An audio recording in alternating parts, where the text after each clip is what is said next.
Uz visu šo projektu varēja iztērēt 310 000 eiro, bet tika iztērēt 3,1 miljonus. Jūs jūtat starpību? Nekompetence, vienaldzība vai arī kaut kas cits?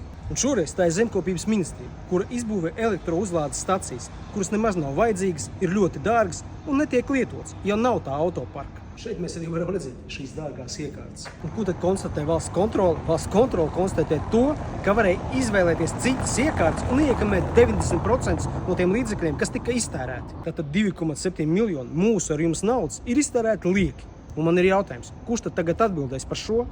Kurš kompensēs šo naudu? Un kādā veidā tiek izvēlēti tie cilvēki valsts pārvaldē, kuri pieņem tādus nekompetentus lēmumus? Tātad uz visu šo projektu varēja iztērēt 310 000 eiro, bet tika iztērēt 3,1 miljonus. Jūs jūtat starpību?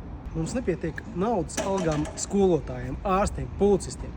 Un jūs tajā laikā izklaidējaties ar tādiem jautriem, dārgiem projektiem, kur izšķiedējat mūsu naudu. Cik vēl ir tādi projekti, kas tiek realizēti tagad, par kuriem mēs tikai uzzināsim pēc nākamās valsts kontroles revīzijas?